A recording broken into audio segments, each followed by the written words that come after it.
let's go back 8 years of, you were 8 years old, I believe, is when you first started to get into skating. Take me back to that.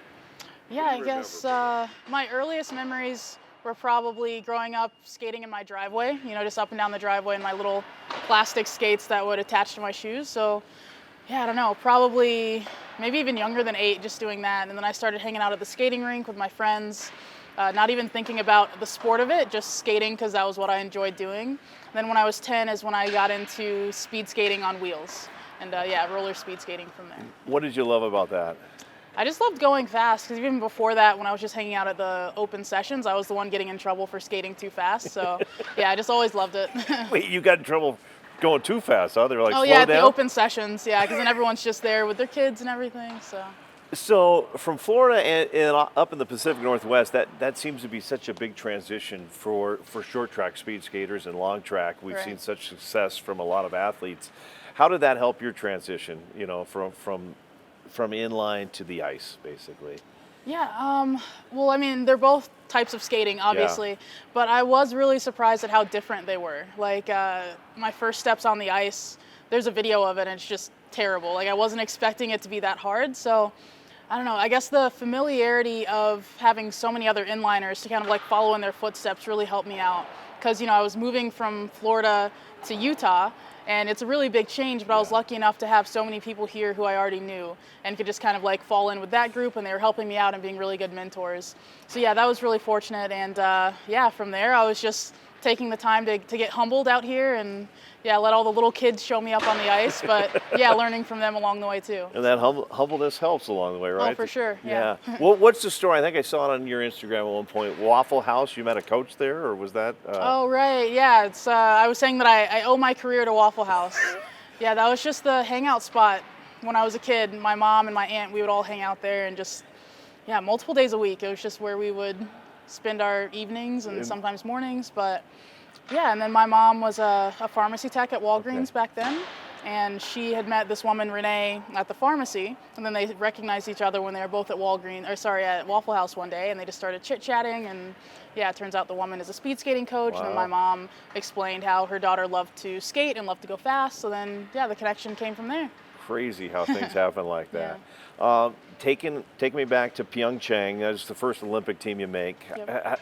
Nervous, you were young at that age. How big was that for your career in a moment for you in your life? Yeah, it was really big because I hadn't expected to be there. I mean, at the Olympic trials, I had been skating for 4 months on the ice at that time.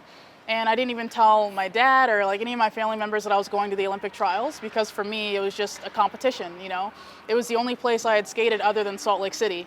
So, I traveled to Milwaukee for these trials, but for me, just a competition.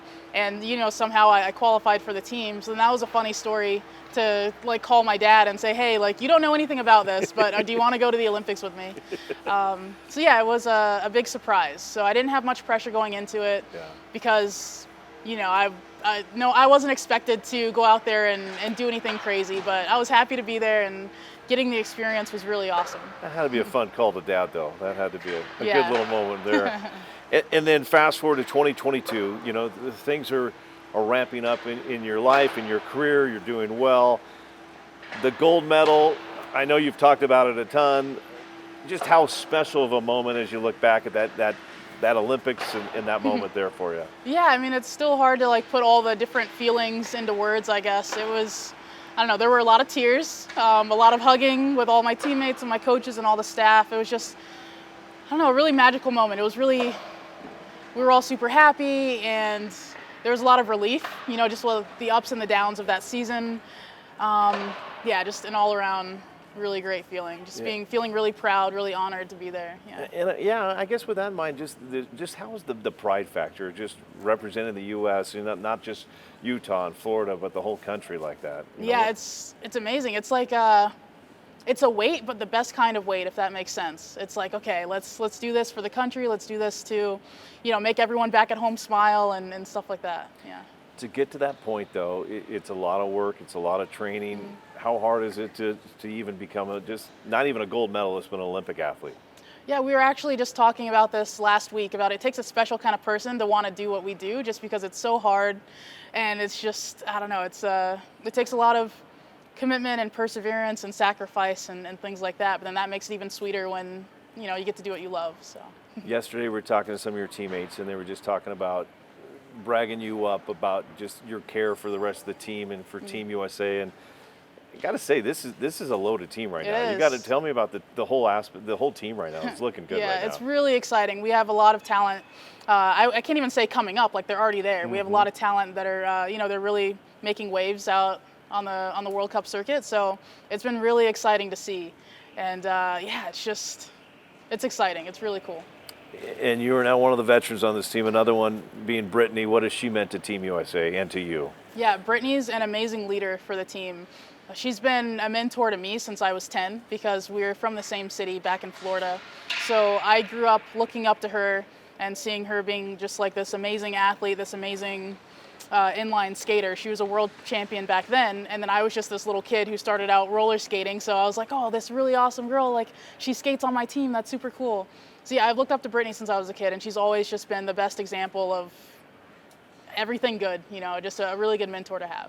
Yeah. We now look forward, and obviously it's training one day at a time, and you got things still to do today. How much do you start looking forward to 2026 and the Winter Games? I think tomorrow we're 6 months away already. Oh yeah, that's exciting. I'm ready. I'm just, we're in the early part of our season, so training, just getting things kind of, just getting going right now. Yeah. And then, things are going to move pretty quickly from here. So we're going to blink and it's going to be Milan. So. Do you enjoy being the defending gold medalist and kind of having that target on your back, if you will? I do, yeah. I really like pressure.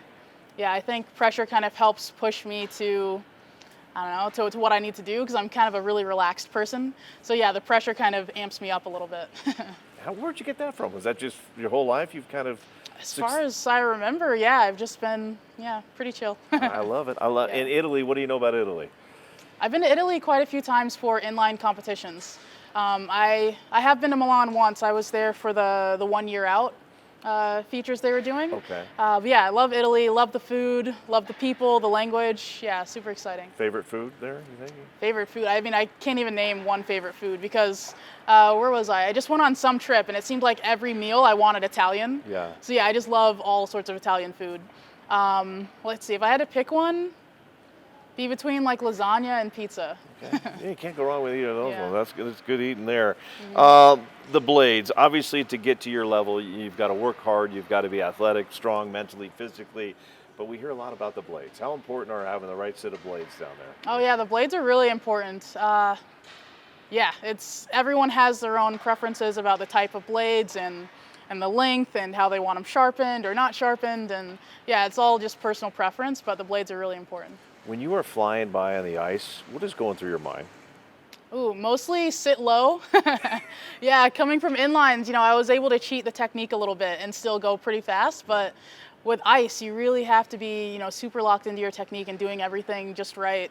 So yeah, I'm mainly reminding myself to sit low over and over again when I'm out there. Yeah.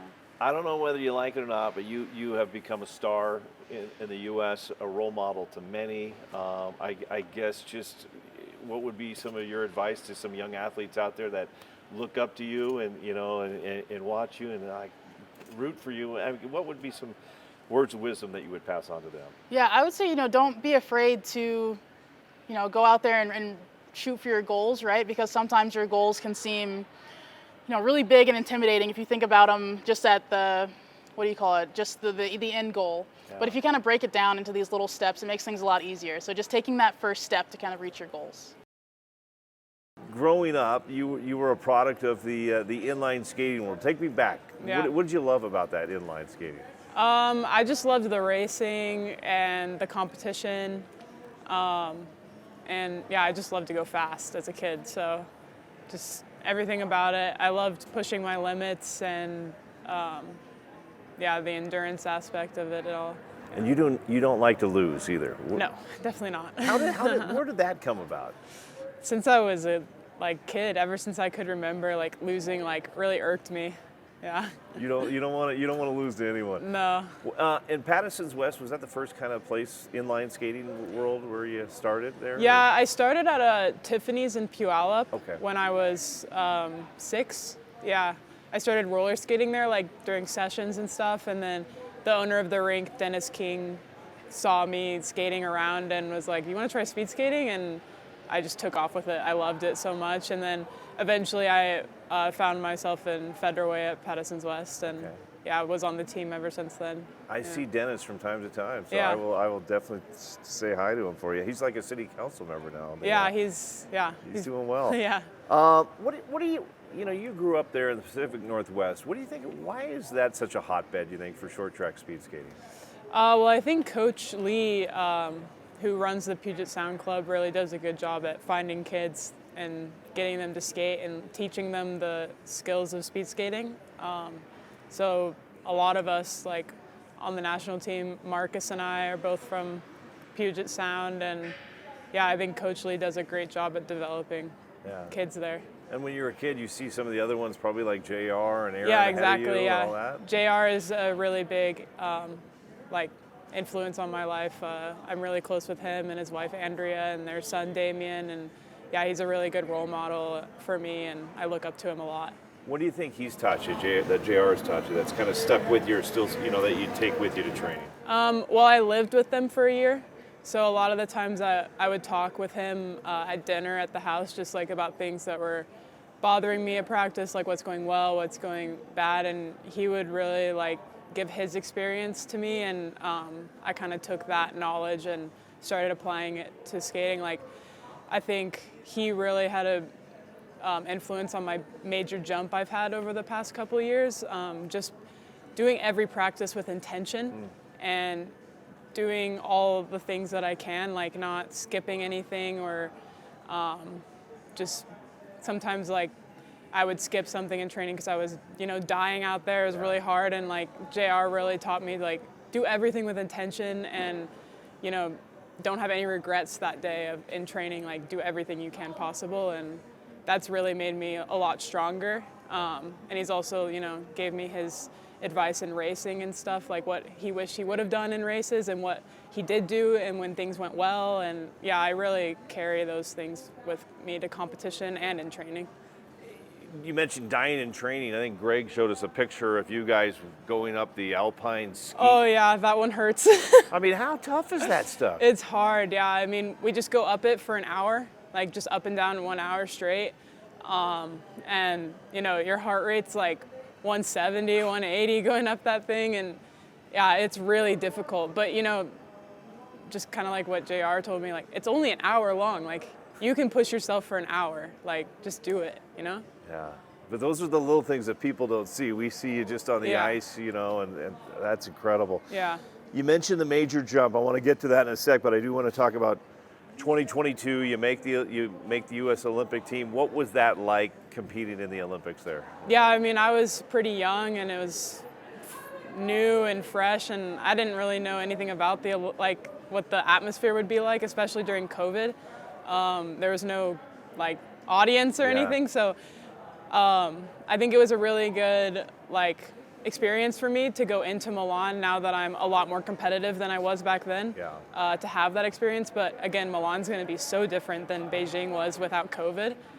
So I do feel like Milan will almost feel like a first Olympics again because of the crowd and the atmosphere. So yeah. And how much do you feed off of that, the crowd and the excitement? It's really, you get a lot of adrenaline when you're racing, because whatever city you're in, the home skaters, so example in Italy, if an Italian's in the semifinal with me, I'm gonna know when they're moving up in the pack or where they're at, because the crowd just goes crazy, So that really gives me a lot of motivation when the crowd is screaming and stuff. I'm like, oh, I gotta move up, Yeah. And you wouldn't be doing this sport if you didn't love it. What, for somebody that still has not watched speed skating, how do you explain it to them? Short track is a mixture of talent, strength, and luck. So, the best person out there could win or not. Yeah. So, short track is really exciting. You could put bets on anyone out there. And it's strategy, right? I mean, it's just milliseconds that can separate first from third on all I that. mean, last year in a 1,000 meter final, me and a Korean skater exactly tied at the line for bronze. No difference in time. So we both got the bronze medal. Wow. Yeah, so it's tight racing. And I think the person who got gold in that race was only like less than 0.1 across the line faster than us. Like Jeez. 1, 2, 3, 4 were like at the line together. That's crazy Yeah. on that. You mentioned the COVID Olympics in 2022 and 2026. Obviously, there's going to be crowds. Like the other things that people forget about is like just the opening ceremony. How exciting is it going to be to be part of that stuff like that? Yeah, it's really cool, especially like I did participate in it in Beijing. Yeah. But we did race the next day. So that was like a little bit stressful. Like we were on our feet, and like I was like, I really want to do this because it's my first Olympics. But this year in Milan, we don't race the day after the opening ceremonies. So that'll be like really nice to just be able to enjoy the opening ceremonies and take everything in this time. Sit back and have fun. Yeah, and not worry about, am I on my feet too long? Like I have to race tomorrow. Yeah. 2024, you talk about that big boost. You go to Worlds, and not only go there, I mean, it was like every night you were, oh, there's Corey again. I mean, 3 medals. Just tell me, how big was that for your career? How big was that just for the excitement of what you've been doing, is working and all that stuff for you? Yeah, in 2024, the whole World Cup season, I was medaling consistently. So that was a really big boost going into World Champs, like knowing that I could be on the podium. And then I ended up on the podium in the 1500 and then also both relays. So 2024 kind of felt like my first like realization, like, oh, like I'm getting this, and like I'm moving up every year going into the Olympics. And then the 2025 season last year, like I was medaling like every final I was in. Yeah. I got my first gold. I got 9 individual medals. Yeah. What was the gold like? That was an insane experience. I've never been so happy in my life. Yeah, the rush of finally winning, and I did the race so perfectly. Like I executed it perfectly, and it was just the best feeling I've ever had in my life. And doing that at a World Cup, and then imagining myself doing it at the Olympics, like I can't even imagine what that would feel like. So that's really motivating me going into 2026. First call you made off the ice?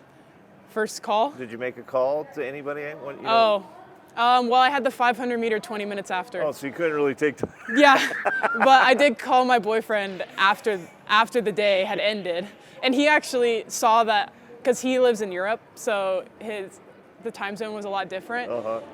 So he saw that I won gold before I could tell him. So I like look at my phone like after the day, because I had 3 500 meter rounds after that, so it'd already been like 2 hours. And then I look at my phone and he's like, you won, you got gold. And yeah, I called him and we celebrated together over the phone. That's awesome. Yeah.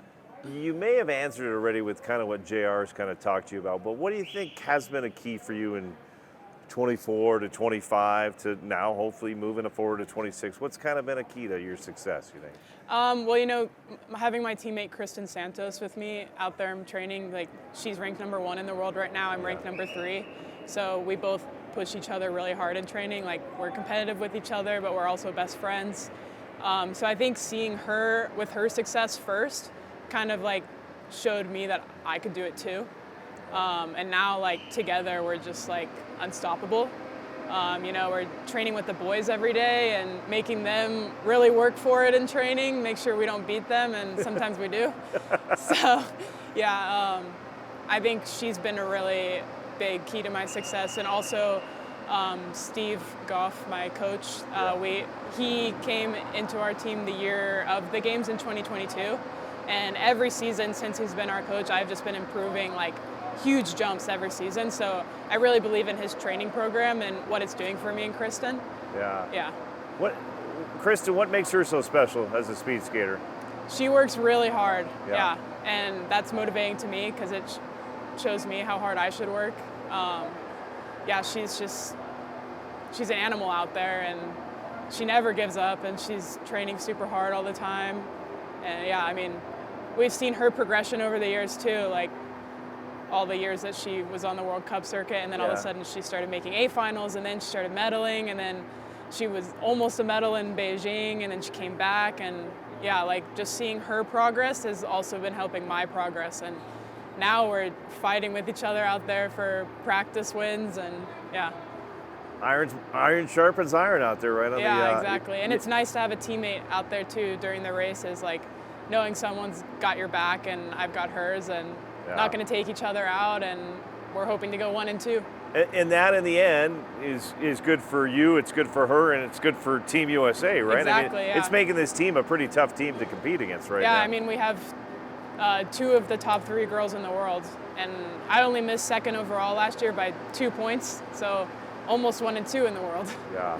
How important the technical aspect of speed skating, the blades and things like that? Do you look into that much, or is that? Yeah, we watch video of our technique, how we can go faster, because technique is really a big deal in short track. Yeah. So we're always watching video. The blades are really important. The rock, which is how round the blade is, the bend, so like how the blade turns. We're always making sure our blades are sharp. Yeah, having like pristine equipment is really important for the sport. And the suits, are you guys changing that at all? Yeah, we have like the rubber suits that are very aerodynamic, and they like are custom fit to our bodies. Do you like those? Yeah, I do. Yeah, I think they do make a difference for sure. Okay, I love it. What is it like to represent the U.S.? You've done it now for pretty much your whole life, but not everybody gets on a podium and has a gold medal and has the U.S. anthem playing. What is it like to represent the U.S.? It feels really good, especially when I skate well and make all of my friends and family proud, my parents proud. But it's also a lot of pressure too, because you want to do well for the country. So kind of balancing that, not having too much pressure, but also like being really proud, and it's rewarding when you do well for the country. Yeah. And Milo, for all your fans, how's Milo doing? He's good, yeah. He's chilling at home right now. Had to drag him out of bed this morning. Wouldn't come eat his breakfast. He's a bed hog. He just lays in bed all day. Does Milo travel to the Olympics with you? No, I don't think he's going to. But my roommate is probably going to hang out with him here in Salt Lake with her dog, and they'll watch the games on TV. Lastly, for me, you've been doing this since All Saints, when you got your skates, to Dennis King getting you into this, to you've been down here 7 years. What would you tell, a young skater that wants to get into this, or a kid that just wants to become an Olympic athlete? How do you get to this point? I mean, go skate at Patterson's West. We've had some of the best coaches in the country: Darren Pattison, Mike Pattison. Now Miguel Jose is running it. He's awesome as well. Go skate at Patterson's West. Go skate at Puget Sound speed skating with Coach Chang Lee. All of them know what they're talking about, and they can get you out here. But you gotta love it, right? Because it's not easy, right? It's definitely not easy. There's gonna be ups and downs, and that's life. And yeah, you just gotta roll with the punches. Want to say anything to anybody back home in the Pacific Northwest at all? Thank you to my parents for always believing in me and supporting me. I love you guys. Obviously, you're living in Utah now. This is training. What did the Pacific Northwest do for you, though? How much did you love growing up there? Oh my goodness, it's amazing. It's beautiful. Just being able to see the greenery every day, all the great scenery that there is. It's still beautiful here. It's just, instead of the green beautiful, it's more the orange, red, all that kind of beautiful. So. Yeah. There's a story that you had skates on at 10 months of age. Is this true? Yeah, it is. We had family friends that owned the skating rink in Burlington, and they were talking to my dad, and he was going to go to the grocery store. It was right next to the rink, and they said, well, we'll just hang on to him so it's easier. And when he came back, I had skates on and fell in love with it. 10 months? I guess. So then did you do the inline skating for a while then? Yeah, I started inline skating at 3 years old. Got seen by one of the coaches at the club there, and my parents were kind of like, what in the world, like speed skating? And he's like, no, it's fine. There's a little kids division, it's 5 and under, trust me. And after that, just kept loving it and had fun trying to go faster and get better, and just stuck with it. Was that in Burlington too, or was that was in Burlington? Yeah. So I was going to say, with there's you. I mean, you look back, Casey Boudier, Apollo, JR, Aaron Tran. We got Corinne, and the list goes on and on. Why do you think Pacific Northwest has produced so many long track and short track speed skaters? I think a big part of that is it's a double-pronged thing. First off, there's a big inline culture there, and a lot of us that are training here now come from inline. But also, there's an amazing coach there, Chang Ho Lee, and he is one of the best. And he provides that great foundation that all of us have built upon when we come here. And you you're taking it seriously when you're there, but there's a different level of commitment, dedication, and work that goes into being one of the top athletes. So having that good foundation of fundamentals is huge. Yeah. And then, you get good training there. How important is this place here in Utah to surround yourself with the best and have the best coaches and facilities? It's amazing. I mean, we don't have a ton of support within the U.S. There's not a whole lot of foundation like other countries, like in Holland, where it's a national sport, and they have all these programs and resources and all that. So it ends up being very, there's a lot of concentration of skaters that end up funneling here. If you want to take the next step and become a serious athlete, this is where you do it. So it ends up breeding a good environment of training and commitment. And with that in mind, how in the world did you get to where you're at? I mean, training and commitment, right? Yeah, it took a lot of personal growth and learning too. I mean, I missed out on the last Olympic team by just a couple hundredths of a second. And, I was pretty inexperienced at that point in my career. So having to learn from that and grow now and move forward to progressing through the World Cup rankings has been really important on the journey. In journey of different athletes, it does sometimes take those little moments to kind of push you to a high, to reach another thing. Obviously, that has probably fueled your fire a little bit, hasn't it? That little moment there. Oh, absolutely. I mean, I like to say you don't learn anything when you win. So you learn things when you're supposed to win and you don't. And that goes for every walk of life, right? If you're supposed to do well and you fail a little bit, you got to go back to the drawing board a little bit. But that always ends up being a good thing because that's where, your best self is built. Rewind a little bit for me. How do you make the decision on long track and short track? I mean, I kind of always took to long track a little bit easier. It was just kind of natural to me. Obviously, we train in the short track rink when we're back in Seattle because it's just a smaller kind of thing. So we don't have the oval. This is the closest oval to the West Coast. So it was kind of a whim though for me when I moved here to be like full-time long track. Let's do it. Yeah. What does it take to be good at long track? It takes a big fitness base. Our summers consisted of lots of aerobic fitness, anaerobic fitness, technical stuff. But also, like I just said, the technical stuff is huge. The how-to, massive, knowing where you need to get better, all that. And then on race day, you still have to go show up. So, and do all those things that you'd practice. And the U.S. is putting together a pretty good long track team. You set a world record. What was that like to be part of that team, to be part of that moment? I mean, just to go through that for me. It was pretty fun. So for me, I was kind of going into it was my second race of the day. So I had a pretty quick turnaround so I was kind of tired. I was like, I don't know, had some egging injuries going on. I don't know if I'm going to do this. And then we go out and we start having a good race, and it felt pretty all right. Didn't feel like anything spectacular, which is kind of crazy to say. Yeah. And I honestly didn't even realize when we had crossed the line that we had broken the world record. It didn't click in my head. So there's a pretty funny moment somewhere of somebody said something to me and the camera was on. I just went, woo! But when I heard that, it was amazing. It's something, our team is the same guys we train with every day here. So getting to do that with your boys, your friends, it was pretty special. That's something you'll never take that away from you guys. That's pretty cool. Yeah.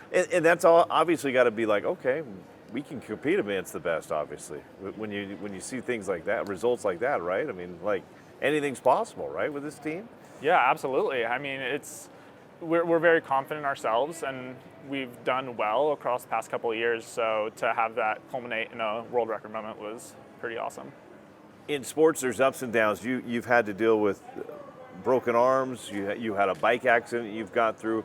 How have those things made you tougher as an athlete? Well, you definitely learn to take things in stride. Not everything's always going to be perfect, and that is really helpful to be reminded of sometimes, even if it's under bad circumstances. A lot of what we do with skating is being able to take things that happen, whether it be little injuries, you're not feeling good on a day, and take that and do your best with it. So, like back a couple years ago when I crashed on my bike, my hand was pretty mangled. It taught me that I can get better in other ways, even if that's not necessarily on the ice at that time, or not pushing the intensity or speed. There are other ways to get better. Yeah. What would it mean to make that Olympic team in 2026? What would that be like for somebody that's trained since you had skates on since you were 10 months old, I guess? Yeah. It would be amazing. It would just be coming to a pinnacle in the journey, and it's doing what you want to do when you were a kid, right? So it's a realization of a dream you've had for a long time, and it would just mean everything. Yeah. And what is it like? It's obviously nice to represent Skagit Valley, Kirkland, Juanita High, now Edgewood. Might as well throw Fife and Milton into that since your parents are there. But what's it like putting the red, white, and blue on and going out there and representing the U.S.? Oh, it's a special feeling, you know. You get to grow up watching all these amazing athletes over the years, all these sports representing their country. So getting to do that and just show people what you've done over the past few years and what you're doing with your life, kind of, and do that for your country is pretty special. Pretty cool stuff, yeah, that 100%. We were talking with the short trackers about the technical aspects of it. How much is that in long track, like blades? How important are little things like that? Oh, it's huge. Last year I ended up having a little bit of blade issues before our first World Cups, and I just felt like I couldn't skate at all. Got those ironed out pretty well, and then immediately I would say if I was to guess how many World Cup ranks I would have risen, because it was right before our World Cup season. So I think it probably made like a 15 to 20 spot difference in terms of like where I placed, just because I felt more comfortable in my stuff. And that's just each skater's different with their blade, basically, right? Is that? Yeah, I think on short track, there's probably a little bit more variation on short track. Their blades are a little rounder, so it leads for more wiggle room. Our blades on long track are a little bit flatter because we're on a bigger radius. So people generally are on the same setup, but still, if that setup gets messed up at all, you definitely tell immediately. You're like, what's going on? So you just go back into the tech center and figure it out? And Try to. Yeah. Well, that's what makes it tough too, is sometimes you're like, is it me or is it my equipment? Which is tough, so. Okay, that's good, interesting. Yeah. All right, anything else you want to say, or? No. Hey, rock and roll. Well, I guess my last question is, you're doing well. I mean, you're on the right path. What advice would you give, not just for skaters, for young athletes out there that want to succeed in life? I'd say definitely embrace the journey. Everything is a learning opportunity. Whether you think you know better than somebody, you don't know better than somebody, everybody has something to offer, whether that be about your sport exactly, or if they know better than you and what they're talking about or not, they still could have valuable input. So definitely be willing to listen because you never know where you're going to get your best advice from. Take me back. I've got a story that you were on the ice when you were 2 or even younger? Yeah, I started out at a very young age. One of my first memories of being on skates was I was at a small local park, Booker Park over in Shoreview, I think. Had these little hockey skates on. My dad had like a chair. My brother was skating laps around the rink, and I was like, man, I wanna be doing that someday. I wanna go that fast. And I always had a love for skating from the start. I remember we used to get these open skate passes from Schwann's, from different community events. So my dad would pay me like a nickel for every lap I skated. So it was some motivation to get, skating reps in, and eventually got pretty good at it. Joined a hockey team when I was 5 to 6 years old and played for 13 years before switching over. So you were more, when you were that young, you were doing more hockey than ice skating, basically? It was all about hockey. Entire childhood, yeah. Spent a lot of hours at the hockey rink. My 2 sisters and older brother also played, so when I wasn't playing, I was at the rink watching them and supporting them and Yeah. just hanging out. What did you love about hockey? I love the competitiveness. I also always have just loved skating, going fast. I always had a passion for playing. It was just so much fun, and that was the best part about it. But I eventually figured out that I just really loved speed, so it made the transition to speed skating pretty seamless. And you kind of gave me that story. Long story short, there just became a time where it was either I got to pick long track or hockey, basically, right? Yeah, so basically my older brother was the first in my family to kind of dabble in speed skating. We had switched from Centennial to Roseville because my parents worked closer in the area, so it made it a lot more convenient to get to practice. And we practiced at the John Rose Oval, which has a long track oval. And my brother got into speed skating, and I was always really curious. The coaches kind of got to know our family a little bit. This Russian high-performance coach for the local club actually came to one of my practices, and he was watching me skate, and he's like, you know, old Russian guy. He told me, "You come speed skate, your country needs you." And I was like, well, okay, I can't say no. So I followed him down to the rink and strapped on an old pair of speed skates, and that was my first intro to speed skating, and I was like really addicted. It was super cool, very different, but you could already go a lot faster because the blades are just that much longer than hockey skates. So that was my official start. I was going to say, rest is history after that. Rest is pretty much history. But a little different. Hockey, it's a team. You know, it's a team. You're working together as a team. And in long track, it's. I mean, unless you're in the team pursuits and things like that, it's you out there, right, basically? Yeah, it's a very different dynamic, team versus individual sports. I actually prefer individual sports better because it's more about, you know, what you want to accomplish in the sport. In team sports, it's, you know, all about being like-minded with a group of people, and if, you know, everyone's not on the same page, it can be frustrating, which it was for me a little bit, especially in the years where I did both hockey and speed skating. I just found that it wasn't always easy to balance both of them. My coach wouldn't be happy that I was gone practicing and competing on speed skates, so I'd get less playtime sometimes, and it really pushed me further into speed skating actually, because it was up to me what I wanted to accomplish. So I really like that aspect of it. How did hockey, and take away the obvious, which is skating, make you a better speed skater? It taught me a lot of really valuable lessons, like how to work hard with people, how to compete. Taught me the value of practicing and how it, you know, helps you improve in the long run and how to reach, you know, goals. But I just found speed skating was the sport for me.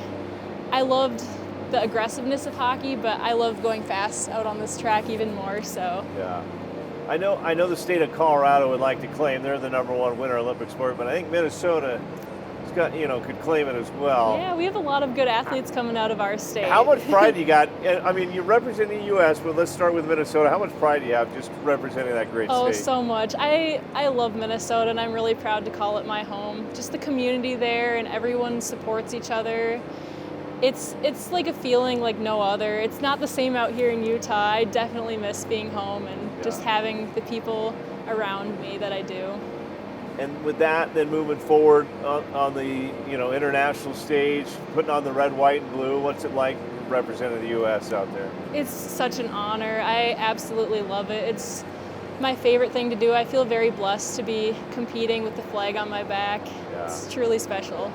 What would it mean to be in those Olympic Games? I know it's a day at a time, it's a process, but yeah, what it's would definitely a journey getting there, but it's always been a lifelong goal of mine. I remember as a child watching, Michael Phelps, Simone Biles, the greats of a lot of different sports compete on the Olympic stage, and I always knew that was something I wanted to achieve. So it would mean the world to qualify and be able to represent my country there. Was there one point in your life you wanted to do hockey? It would be like Hillary Knight? Yeah, there was. And then as I started to figure things out in speed skating and compete at Junior Worlds and eventually on the Senior World Cup level, it became really clear to me that that's what I was destined to do and that's where I wanted to go in the sport. Brittany and Erin, what do they mean to this team? Oh my goodness, they're incredible role models. It's such an honor to be able to skate with them every day. I've learned so much from them. They are really down-to-earth people, super hard workers, and just great role models for young girls coming into the sport. Definitely helped this. I mean, this team has become a pretty talented group of. It's a very talented group of skaters, and I'm just feel very blessed that I'm able to be out here to train with them all. Okay, last question for me, the technical aspect.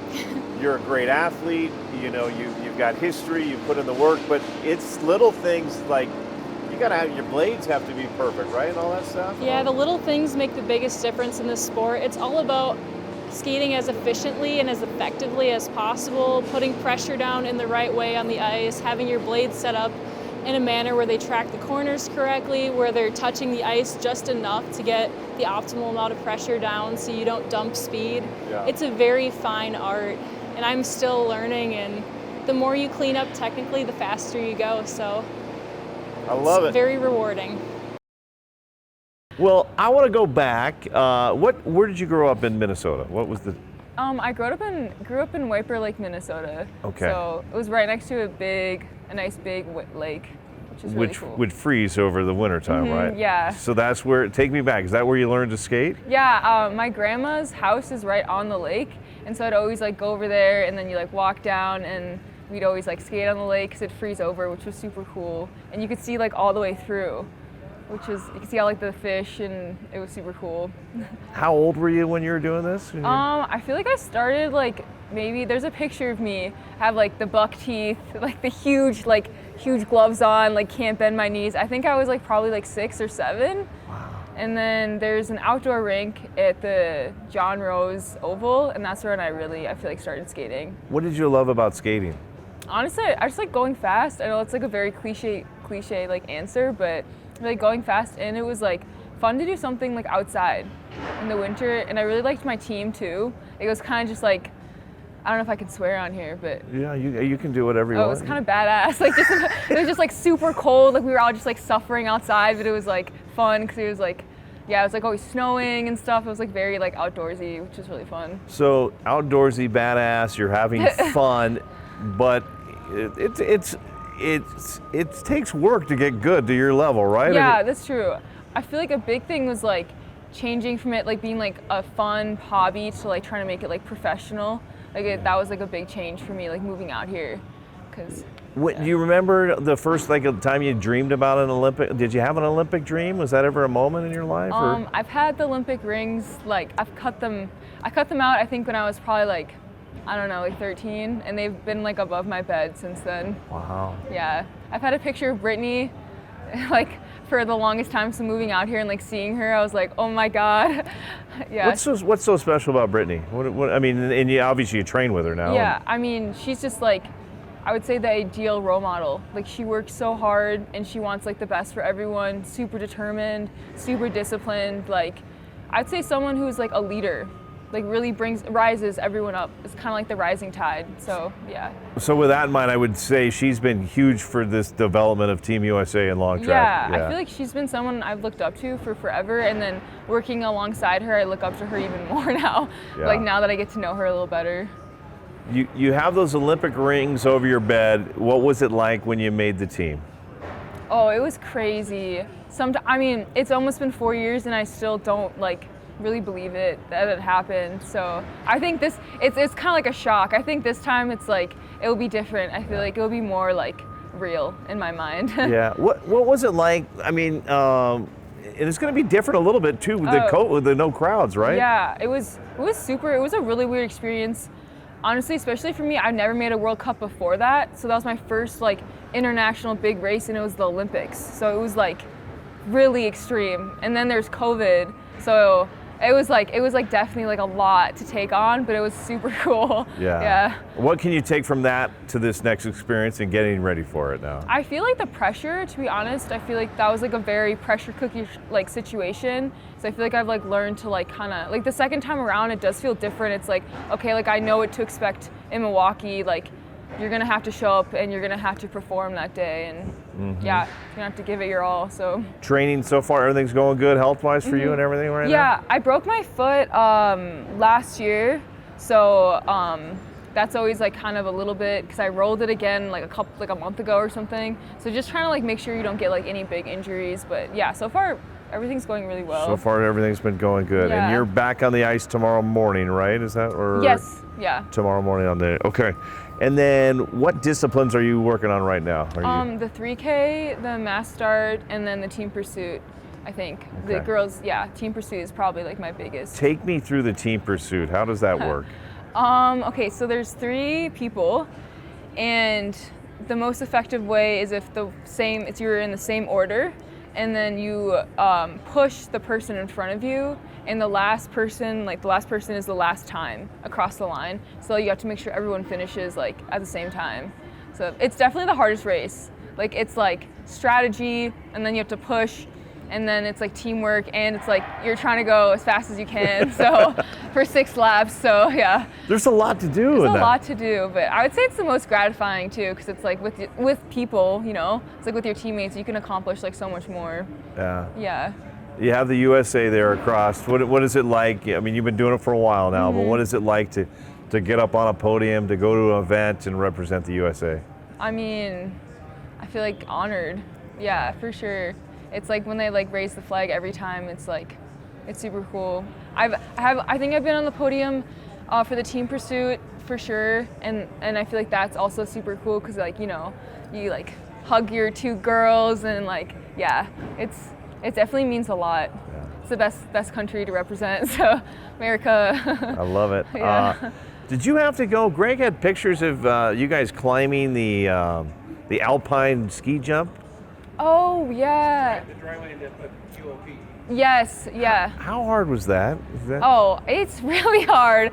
It's also as hard as you make it, right? Okay. So it's like I mean, we did it, the last time I did it, it was like you do it 4 times and you try to like see how fast you could do it, you know? So it's like kind of like a time trial, so. But it's honestly really fun. Going down is the worst. Going up is like, okay, going down's worse for me. It's going, Yeah. Okay. Yeah, and like you can see through like the steps, and so you're like, oh my god. Yeah. Not easy though. No. But that's what it takes, I guess. Yeah. Did you pinch yourself ever from that little girl that was first learning how to skate on a pond where you're at now? Yeah, I think this year has been like the most reflective for me, and I feel like sometimes I do think like, oh, like that she would be so proud. Yeah. Like I can actually hit an outside edge on my skate now, and like, yeah, it's really cool that like things are getting better and stuff. So yeah, Okay. I'm happy with it. And my last one, you kind of led me to it. I want to hit it up. Outside edge on your skate. It's a very technical sport. I mean, there's speed, there's power, there's pushing, yeah. But I mean, little things like just blades. How important is this? Making sure your blade is perfect for you. It's actually crazy. I feel like the more I skate, the more I'm like, wow, like you can be as strong as you want, but it's like if you're not technically like good, or let's say you have like a limitation within your hip or like your ankle, like even like your arm, your big toe, like it could cost you a lot. So yeah, it's like everything adds up, especially when you're on a very fine little line. Yeah, not much at all. Yeah. Well, let's start with speed skating. For somebody that's not watched it for some reason, tell me about the sport. Well, I mean, it's a very fast-paced sport. A lot of people don't know about it, but there's obviously strength and speed involved, but there's a lot more racing, and so I think that's the main difference between the 2 disciplines, where short track is a lot more focused on like the racing and strategic aspects. And so I think it's very entertaining to watch. There's 3 main distances, the 500, the 1,000, and the 1,500. And then there's 2 relay distances, or I guess 3, like the gender relay and then the like mixed relay. Yeah. But yeah, I'd say. And then which ones do you like the best? Well, I'm kind of like the relay, like I'm more of a relay member, and so that's my main role on the team, and it has been for the past like quad, I would say. And so for me, that's been my favorite. Also just being able to skate with other girls who are so strong. And then individually, I prefer the 1,000, but yeah. Yeah. Your family moves from Korea to Bellevue when I think you were 6. Yeah, so we actually my brother was born in Bellevue. Your brother was born in Bellevue, yeah, okay. so all of us were born in the States. I was born in California, and so was my Okay. sister. But then we ended up moving back to Korea, where my parents are from. Okay. And when I was like 5, and then we lived there for a few years. That's where we started skating, and then we came back to Bellevue. Was your brother the first? He was. My sister and I actually started out figure skating. Okay. But he was more into like speed skating, and so when we all came to America, I think my parents were like, we're gonna put you into one, and so we all kind of just went that direction. What did you like about it early on? Honestly, early on, I wasn't the biggest fan. I hated the cold, but I think over time, I really just, like, I enjoy going fast. I know a lot of people say that, but I think that was, like, the fun part of it. And then I think compared to long track, because Puget Sound, which is where, like, me and my siblings all started skating, it's a long track focused team, and so we have skated long track before, but I think compared to long track, I liked that there were more things that I could control in terms of like my strategy, my planning, and racing, rather than just, you know, being the strongest or the fastest one every time, because I don't know, I think that was what drew me to short track, I would say. There's you, there's your sister, you know, we just spoke with Corey, we just chatted with Marcus, there's Cooper in long Yes. track, there's JR and Aaron Tran, you know, the list goes Apollo Ono. I mean, there's a lot from the Pacific Northwest. Why do you think there's so many speed skaters from the Pacific Northwest? So there aren't actually too many clubs on the West Coast. I think we might be one of the only ones in the Pacific Northwest. Yeah. I think our rate of retention has been pretty high. And Yeah. so I think because a lot of us that have grown up in that area have continued to skate up until now, we've been able to see kind of a lot of our skaters go on and do really successful things. But I don't know, I wouldn't say that it's necessarily, there's a lot of people doing it or that it's super common, but just that I think us starting from that team, a lot of us kind of like, I guess, found our love for the sport there, and so it's been able to carry us into our like lives as athletes here, and I think that must be the main reason why. Yeah, no, it's right on. You grabbed the 5th and final spot for the last Olympic Games, youngest did. on the team. What was that? And I know that there was COVID and there wasn't fans, but what was that like to make that Olympic team? I think it was definitely very unexpected, both for me and for everybody else watching.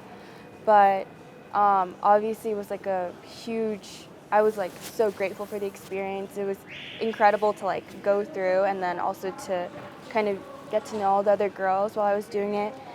I mean, I think coming onto the team so suddenly, and with it being my first team, there were a lot of difficulties as well. But overall, I think it was just a huge honor, and like it was incredible. Did it when you left there? Did it kind of put a hunger in yourself? Like, okay, I know what I got to do now at the next time, and how to get better and all that stuff. Yes and no. I think if all of the variables that kind of go into this were controlled, I would have been feeling a lot more confident going into trials this quad. But I was actually off completely last season. I didn't touch the ice for like 9 months because of an injury, like just a chronic injury coming back. And so I think I've really only started skating again since May. And so I think it's kind of hard to translate my experiences from 4 years ago to now, just because the circumstances in which I've been skating are so different. But I am definitely trying to keep the experience and like everything I learned in mind, so that I can keep myself in check and then hopefully put out the best performance I can at Olympic trials. And I've dealt with a lot of athletes through the years, and the ones that get injured, sometimes they learn a lot when they're sidelined. Did you learn Right. much when you were, you know? Yeah, I mean, I think I learned so much more about my body. I was in physical therapy for 8-ish months, and so doing that, like all the time, I still, you know, do all those exercises, and then also just learning how my body reacts to certain things, where like the strengths and weaknesses are. areas for improvement. And so I think that has been really helpful. But yeah, there's still definitely some worries surrounding that area. So Is it fun doing this journey with your sister?